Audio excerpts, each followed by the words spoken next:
कल की कथा में हमने आपने स्मरण किया भगवान तीर्थराज प्रयाग में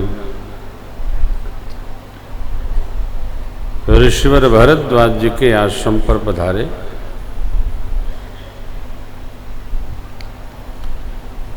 भरद्वाज जी ने बहुत भांति सम्मान किया।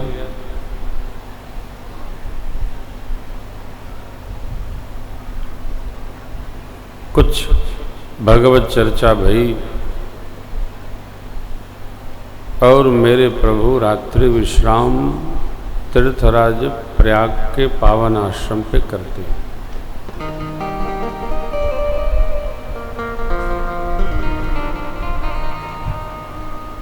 मनुष्य के जीवन में जितना दिन महत्वपूर्ण है उतनी रात्रि भी महत्वपूर्ण है।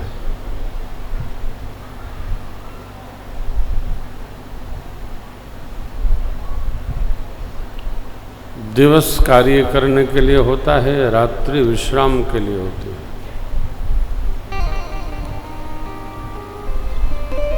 चाह कर भी लोग दिन में शयन नहीं कर पाते हैं और न चाहते हुए भी रात में नींद आ ही जाती है। विश्राम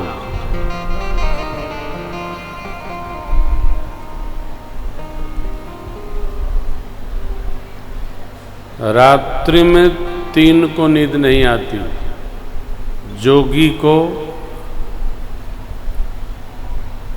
रोगी को और भोगी को।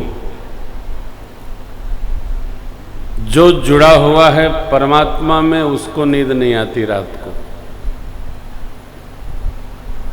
जो किसी व्याधि से ग्रस्त है उसे नींद नहीं आती है रात। एकांत मिलते ही बीमारियों का प्रभाव बढ़ जाता है। वैसे दिन भर आदमी काम में लगा रहता है। जैसे अकेले होते हैं हम आप,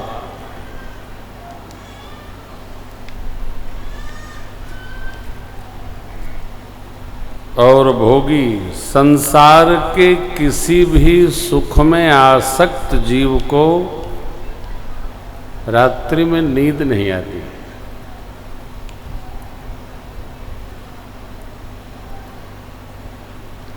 रात्रि के कुछ प्रहर तो बड़े खतरनाक हैं। कुछ प्रहर अमृतमय हैं। खतरे का प्रहर कौन है? मध्य रात्रि। आनंद का प्रहर कौन है? 2:30 बजे से 5 बजे का।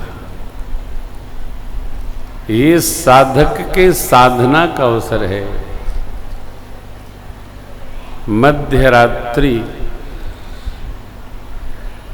संसार के भोग का अवसर है।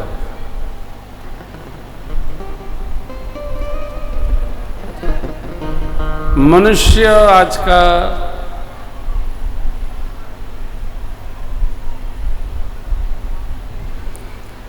ये तो विचार ही करना बंद किया है कि कब क्या करें।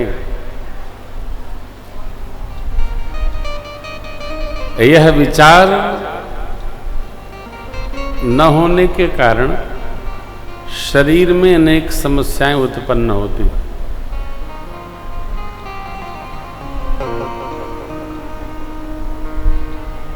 जब हम जीवन का विचार नहीं करते हैं तो जीवन में अनेक समस्याएं उत्पन्न होती हैं। जहां हम विचारों से अलग भय, चिंतन से दूर भय, वहां विचार रहता नहीं तो फिर हम जैसे तैसे हो जाते, ऐसे वैसे हो जाते, लष्टम पष्टम चलते रहते। जीवन सदा हो, बधा हो, जीवन सदा हो। सदा किससे हो? बिहार के प्रति,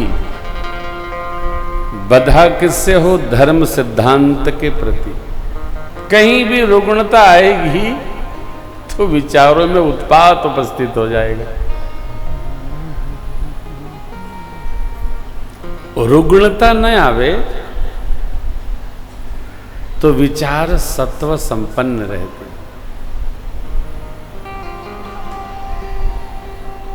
इसी बात पर, इसी भाव पर परमार्थ तत्ववेत्ता भरद्वाज मुनि बसहि प्रयागा, तिनहि राम पद अति अनुरागा। तापस समदम दया निधाना, परमारथ पथ परम सुजाना। ये परिचय, मनुष्य का परिचय सैद्धांतिक होना चाहिए।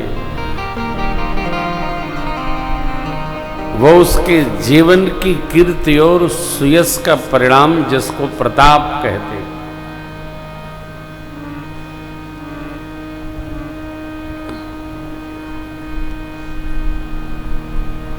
सामान्यतया हम क्या हैं, क्या हैं, क्या हैं, क्या जा रहे हैं, क्या जी रहे हैं, इस पर विचार नहीं कर पाते। आप दर्शन करेंगे, हम अपने बारे में कम सोचते हैं, औरों के बारे में अधिक सोचते हैं।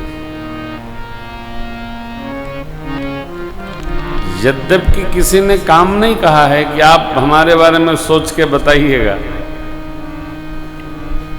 शायद ही कोई हो ये कहे कि जरा मेरा भी चिंतन करते रहिएगा, कि मेरे में कोई कमी हो तो बताइएगा। अपनी कमी कोई पूछता है क्या? नहीं। हर व्यक्ति को अपने में सद्गुण दिखाई पड़ते हैं और दूसरों में दुर्गुण ही दिखाई पड़ते हैं, सद्गुण दिखते ही नहीं। यह सत्संग का केंद्र है। जो व्यक्ति जैसा जीता है, जैसा जाता है, वैसा सोचता है, वैसा कहता है।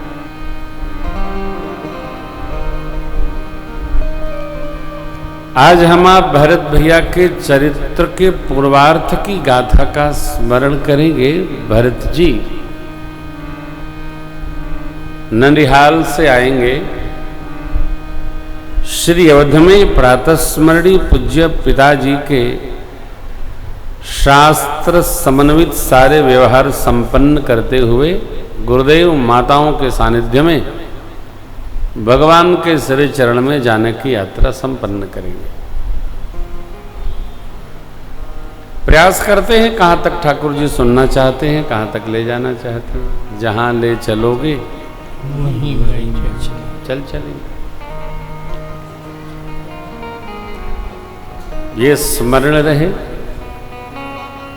हमारा आपका कल्याण कथा करेगी। कथा अवश्य कल्याण करती है।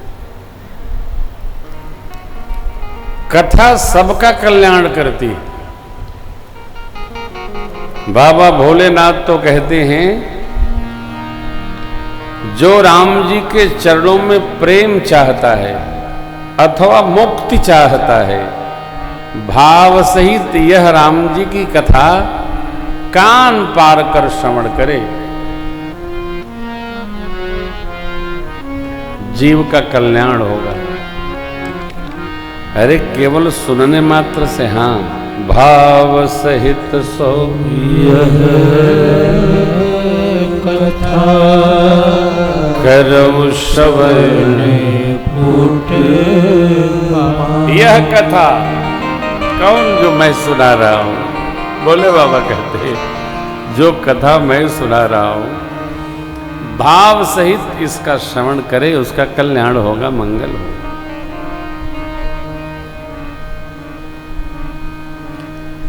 भरद्वाज जी महाराज ने कल क्या चर्चा किया? कर्म से, कर्म आपके प्रति हो, वाणी आपका ही भाव बोले, मन आपका चिंतन करे, और ये तीनों जिसके समन्वित हो गए वो आपका अपना हो जाएगा। जब लग जनन तुम्हारा तब लग सुख सपने हो नहीं किए कोटि उपचार।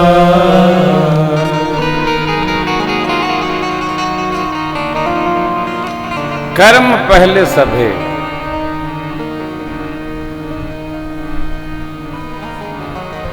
कर्म करो पर ध्यान रहे पथ छूटे इतनी देवो हवा गुबारा फूटे कर्म करो पर ध्यान रहे पथ छूटे इतनी देवो हवा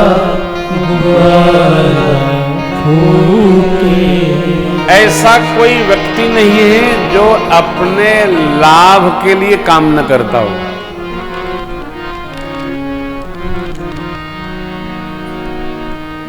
लेकिन लाभ की सबकी अपनी अपनी परिभाषा है।